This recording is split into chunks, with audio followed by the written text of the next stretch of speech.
Hello, and welcome back to the Misty Morrison podcast. I'm your host, Misty Morrison, and this is episode 50 of Was I in the Wrong?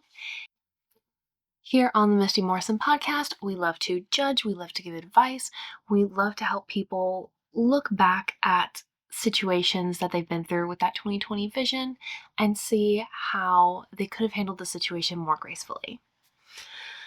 Before we get into our stories for the day, our usual housekeeping, whether you are new or returning, please remember to engage with the content to help the channel grow. Whether you are listening on podcast, watching on YouTube, watching shorts on YouTube, TikTok, Reels on Instagram, or Facebook, please remember to engage with the content wherever you are. Rate, review, like, subscribe, share it with a friend, comment with your thoughts on the stories down below, all the things. All right, into our stories for the day. Story number 1 for our 50th episode of Was I in the Wrong is coming to us from r/am I overreacting? AIO about this breakup, and it is tagged friendship. It all happened about a month ago now, but I can't get rid of the feeling that I was treated unfairly. So it started on Halloween.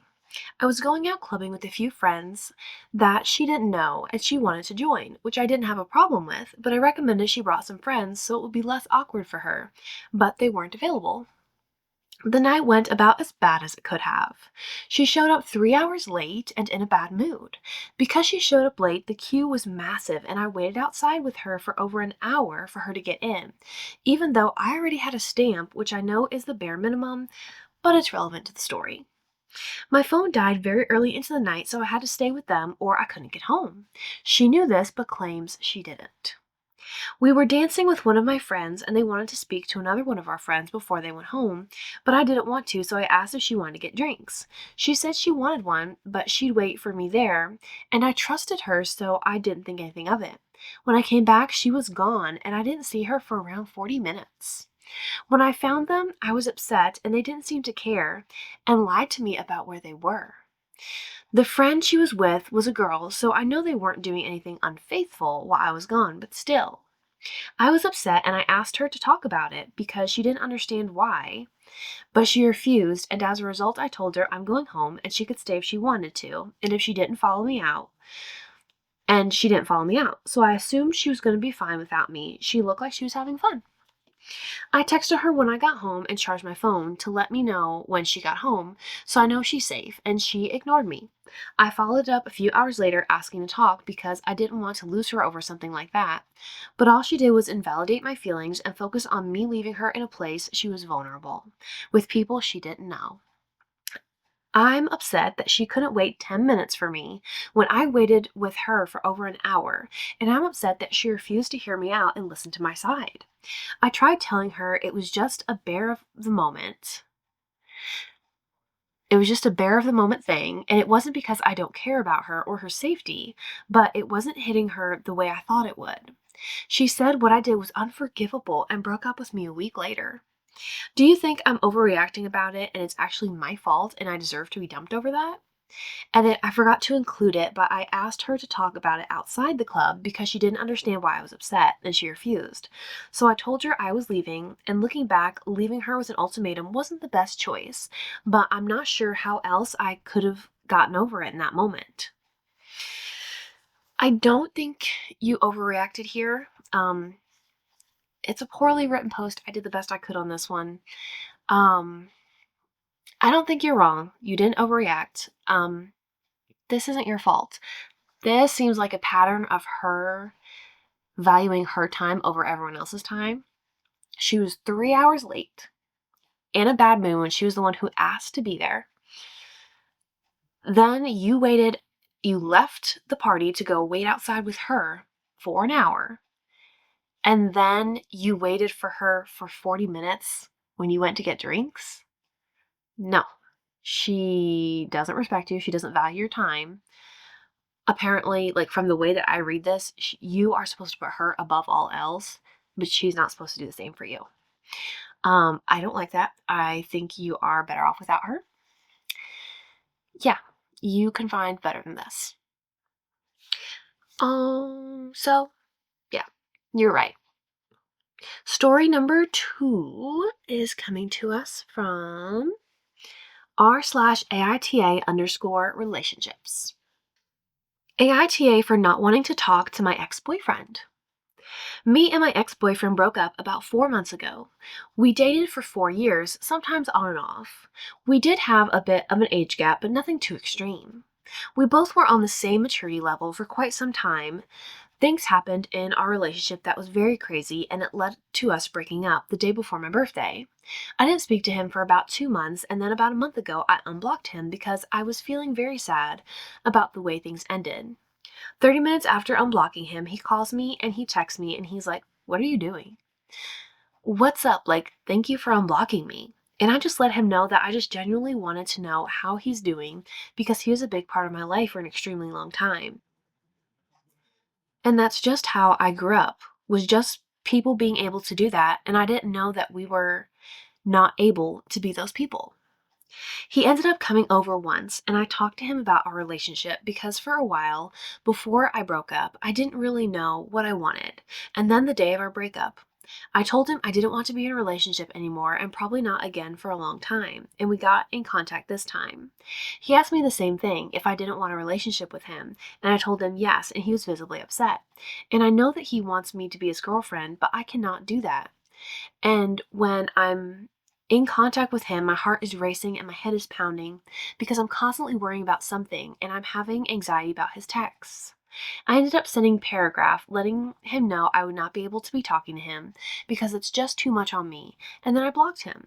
Am I the asshole for just cutting contact again? Yes. Stop toying with him. Um, I guess maybe I picked out bad stories because this one was also horribly written. I am very much a stickler for grammar and punctuation, and this is missing a lot of that. Yeah, you're not a cat, he's not your mouse. Either you do want to be in a relationship, you guys spent 4 years together. You either want to be in a relationship to him, you either want to be committed, or you don't. Make up your mind and make up your mind alone. Stop bringing him in and pushing him out. That is not fair. You wouldn't want someone to do that to you. Yeah, you're wrong. You're the asshole. Stop treating him like he's a toy. Story number 3 is coming to us from r/WIBTA_AITA. Would I be the asshole if I didn't get my boyfriend a birthday/Christmas present? I, 17 female, have a boyfriend, 22 male. We've been dating for like 2 months now, and he's amazing. A really good guy. The only real issue is presents. He loves gift giving. It's his love language. He's on benefits because he's disabled, so he gets a fair amount of money after paying his bills and for food. I, on the other hand, am waiting until my birthday to fill out benefits forms. I'm disabled as well. Now the issue is he's bought me Christmas gifts, multiple of them, tailored to my interests. It's so sweet. However, anytime I suggest getting him anything, he shuts me down. Pokemon plushies, no, he's already got some. Legos, he's not that interested anymore. Matching couples things, he feels like that's just me buying for myself. He said he doesn't want anything, but in the same breath, he'll talk to me about his exes and how bad he felt when he realized he didn't get as much back as he gave, and how he doesn't remember getting really any presents. That the only thing he's told me he hopes he gets is a hoodie/t-shirt from his favorite game, but specifically official merch that ranges from 40 to 70 euros. I do get money. I get $5 a euro pocket money from my great nan, and I help my dad at his work for 20 euros a day, maybe twice to 3 times a week, and I get paid in cash. I also have to buy for my mom, nan, great nan, brother, cousin, aunt, etc. He hasn't outright asked me, but he's hinted, and it's the only thing he's hinted at. Yes, I do have money, but like I said, I have to buy presents for others, and I also have to buy myself toiletries, deodorant, body spray. I have severe depression, so as a treat to myself, I save up each month to get my nails done. It's a goal/achievement that I get for hauling ass and pretty much the only way I can force myself to work. It's a 2-month relationship, and I feel like spending 40 to 70 euros on him while I'm already going down 6 hours to visit him and having to spend money on train travel is too much. So my question is, would I be the asshole if I just didn't buy him anything / bought him something I think he would like? Oh, okay. This one was a lot more involved than I expected. Let me think about this. Like, to start with, I wanted to say, I don't think you're ever the asshole for not getting someone something. Gifts are nice. You can never expect that someone is going to give you a gift. Like, gift giving is a choice. It is something someone does out of generosity and the kindness of their heart as a kind gesture, a way to show that they love you. But it is a choice. Gift giving is my second love language. I love to go shopping and give gifts and pick out things that will be meaningful or matter or helpful to someone. I love getting gifts. And seeing somebody's reaction, like when they really love it, gold. But for this, I don't want to say that you would be an asshole for not getting him something. I mean, he knows your situation, and whenever you have suggested getting him something, he shuts you down. He said he doesn't want anything. And okay, that's the part we're going to go with. Would it be nice if you got him a gift? Yes. Would it be wonderful and much better if you could get him the gift that he really wanted as opposed to just something to say you got him something? Yes, that would be ideal. If everyone else that you're buying for, is not really particular about their gifts, can you spend a little less on each of their gifts to make up the difference to get him one nice gift of what he wanted? Probably. Could you maybe work an extra day? Maybe. Could you maybe decide that your treat this month is to get him a present to bring him joy instead of getting your nails done? That's a good option. Maybe instead of going to get your nails done, you could get press-ons or glue-ons, or just skip it for the month. But this is the part I get hung up on. He specifically said, regardless of what else he said in the same breath, he specifically said he doesn't want anything. And I don't think anyone ever has the right to get mad about not getting something or not getting what they wanted when you said you didn't want anything. If you don't mean it, don't say it. If it's really important for you to get something, if you're going to be hurt or sad or mad or feel unloved because someone doesn't get you something, tell them that. Say, I know things are tight right now, but it would make me, feel a lot better if you could just get me a little something. When you're in a tight financial situation, to specifically say that you want this expensive thing, I do think is unreasonable. But if you want something, say it. Be willing to get less than what you wanted, but something as a show of you matter to me. But when you say you don't want anything, you don't get to be mad when you get nothing, because no one can read your mind. And you have no way of knowing if he's saying he doesn't want anything and if it's a lie. You have no way to know that. The best thing for you to do is to take him at his word. He doesn't want anything and you can't afford it, so you can go with that. I don't know if I ever said right or wrong on that one, so we're going to call that one a mess. Story number 4 is coming to us from r/WIBTA_AITA. AITA for exposing my former bestie. My former best friend told mutual friends things I confided to her in confidence, but she spiced it up to make them angry and attack me. When I spoke to her friends and found out what happened, it was worse than I had imagined. She was also telling people very personal things I told her in confidence, but she forgot she also confided personal things in me. Our families were close, so at the next gathering I made a public apology to everyone and explained that the confusion was because of someone trying to cause conflict. I then told my former friend that since she betrayed me, I'll betray her.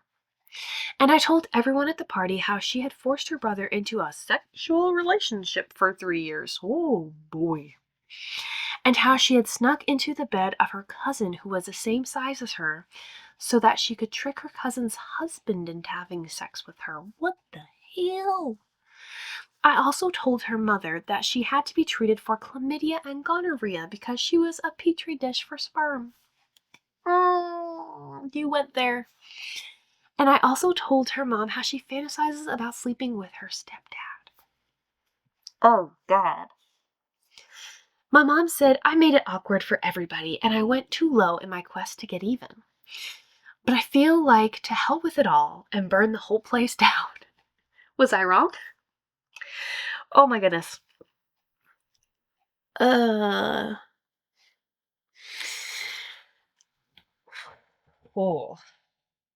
That took a really downhill turn really fast. I was not prepared. Oh boy, that made me blush. You went too low in your quest to get even. I mean, I feel like whether or not you were really wrong in this situation maybe depends on your goal. Because if your goal was to teach her a lesson, you did that. If your goal was to hurt her, you did that. If your goal was to ruin her relationships with her family, you probably did that. If your goal was to make her feel how you felt, mission accomplished. I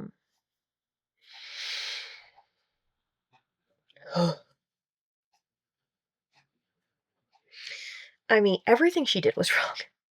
The friend, your former best friend, everything that she did as a human being was wrong. The relationship with her brother, wrong, that needed to come out. The relationship, cheating with her cousin's husband, horrible, wrong, that needed to come out. Fantasizes about sleeping with her stepdad.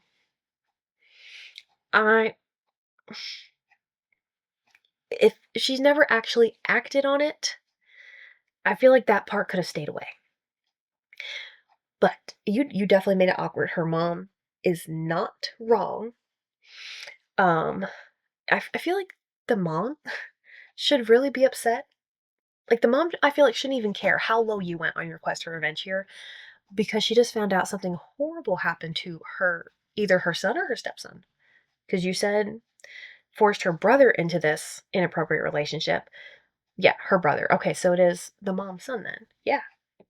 The mom should be horrified. She shouldn't even care how low you went. You burned the whole place down, for sure. You did. There's no going back. The way you did it was wrong. The reasons why you did it was wrong. You didn't do it to help the brother. You didn't do it because it was the right thing. You didn't do it to help the cousin so she would know her husband was a cheater. Whether or not he knew it was her, I feel like he had to know that wasn't his wife. He had to know. Disclosing her personal medical history, I disagree with that. Disclosing her medical history is the only thing that is a step too far for me, because everything else that you said about her, if it is true, needed to come out. But I don't like the way that you did it. Not because you did it in a public setting, but because of your intention. I think intention matters. And I think because you did it to hurt her and not to help the other people, that's what I think makes the way you did it wrong, but not what you did wrong. I'm going to call this one a mess. Yeah. And I don't necessarily feel like I'm in the middle, like I'm sitting on the fence. The information had to come out. I'm just really stuck on the reason why you did it is the part that's wrong. So we're going to call this one a mess. She was 100% wrong. Like, everything the ex-best friend did was wrong. But you got a little wrong to get there. Ugh. Story number 2. No, what? What am I saying? Story number 5 is coming to us from r/WIBTA_AITA. Would I be the asshole for cutting off my klepto mom? Hello everyone, first time poster, let's get into it. My mom, 56 female, for most of my life has been addicted to scratch tickets. More than once in my adult life, she has stolen money from people close to her: my stepdad, my sister, myself. My very first job was at a Target. I've since been blacklisted from ever working there again because my mom stole money out of the register. She never fessed up to it, however, just lied until it went away. She told me she hit someone, and no one at the store would tell me why or what happened. They weren't allowed to talk about it. My dad, stepdad, 57 male, found a court document listing her charges as a larceny. My mom told my dad that it was a typo. Strike two. When I was 17, about to turn 18, my dad used to work for a biotech in the city and was laid off from the company with the promise of a severance package. My mom was the one who regularly checked the mail every day. When the check for the severance came in the mail, she took it, forged his signature, and cashed the check at a bank where she had an account with her mother and took the money for herself. My dad had told me before that the check was going to be used to help fund my 18th birthday party. And finally, the present. Back in late April, I had a surgery that left me bedbound and depressed for a few months. My boyfriend helped me make car payments. My my dog kept me company. It got to a point where I had to find a job, any job, so I could catch up and make my car payments. My mom pressured me for weeks. Come work at my company. They'll take anyone. So finally, I gave in and filled out an application. When I started, I was placed in a different department because my mom was a type of supervisor for the front end. Cool. She then transferred to another store for a better position for more money. She took it. Transferred. After a few weeks, she suddenly wanted to transfer back, which I thought was weird, but hey, she's weird. So she transferred back a few weeks after. Fast forward maybe 2 months. I come home after a weekend with my boyfriend, and my mom tells me she's been suspended from work due to an argument with a customer. Again, weird, but she can be like that if she feels disrespected. So I don't think anything more of it. A few days later, she brings me all of her work shirts and says she doesn't work there anymore. I'm like, okay. So I go to work that day and ask one of the managers what happened, expecting him to say no, like last time. Surprisingly, this manager told me everything. That while transferred, my mom stole $400 to $500 from the store. I confronted my mom after missing 2 days of work and crying to her face, asking her why she did this. She looked me dead in the face and said, "Who told you? That's a lawsuit." This bitch really seeing dollar signs while I'm falling apart. 2 days ago, the same manager told me, also told me, oh, 2 days ago, the same manager that told me also told me she never paid the money back, and she still goes into the store I work at. Would I be the asshole for cutting her off? Also, my dad still has no idea, but I've told my younger sister.